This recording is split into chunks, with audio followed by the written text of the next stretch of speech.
इस कहानी को सुनकर आपके सारे दुख खत्म हो जाएंगे। आप नए साल में प्रसन्नता पूर्वक अपनी ज़िंदगी बिताएंगे। बस इस कहानी को खुद से रिलेट करना। भोला नाम का एक लड़का था। वह बचपन से ही बहुत तेज और शांत स्वभाव का था। आम बच्चों के जैसे उसका भी बचपना बीता और धीरे धीरे वह बड़ा हुआ। ग्रेजुएशन की पढ़ाई के दौरान भोला की ज़िंदगी में एक लड़की आई जिसका नाम काजल था। भोला को काजल बहुत पसंद थी। दोनों साथ में रहते, आपस में कुछ समय बिताते, फिर अपने अपने घर पे चले जाते। ये दोनों हमेशा ही ऐसे करते थे। भोला के ज़िंदगी में जब से काजल आई थी तब से ही उसे पैसों की कमी महसूस हो रही थी और इसी टेंशन को दूर करने के लिए भोला ने एक दुकान डाली अपने नाश्ते की। भोला की ये दुकान अच्छी खासी चलने लगी। अब भोला और काजल काफ़ी खुश थे। इनकी ज़िंदगी ऐसे ही चल रही थी कि एक दिन भोला ने काजल से शादी की बात की तो काजल अपने मम्मी पापा से बोली। उसके परिवार वाले नहीं तैयार हुए। भोला को बहुत दुख हुआ पर वो भागकर शादी नहीं किया क्योंकि उसकी नाश्ते की दुकान अच्छी खासी चलती थी। धीरे धीरे भोला दुखी रहने लगा। काजल की याद को कम करने के लिए वो कभी कभी शराब पीने लगा। एक दिन भोला नशे की हालत में दुकान पर था।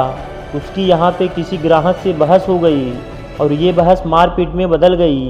अब भोला के ऊपर पुलिस केस हुआ और 2 साल के लिए उसे जेल जाना पड़ा।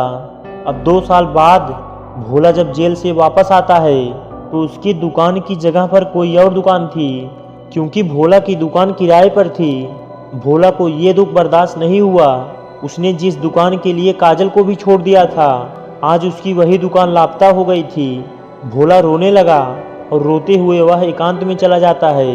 भोला को 10 दिन बीत गए थे। वह कुछ खाया पिया नहीं था कि अचानक वहाँ पे एक साधु आते हैं और पूछते हैं कि क्या हुआ बेटा, तुम क्यों रो रहे हो।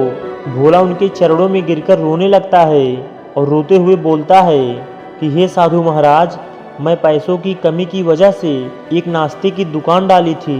उस दुकान की खातिर मैंने अपनी गर्लफ्रेंड तक को छोड़ दिया था पर अब वो दुकान नहीं रही। आप ही बताओ अब मैं किसके लिए जीऊँ।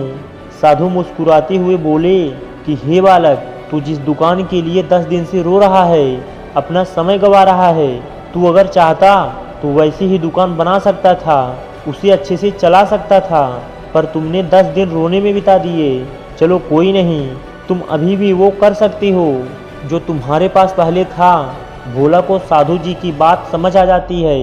अब वो एक छोटी सी दुकान खोलता है और फिर अच्छे से रहता है। दोस्त, भोला की ज़िंदगी तो खुशहाल हो गई पर आपकी ज़िंदगी में अभी प्रसन्नता नहीं आई है।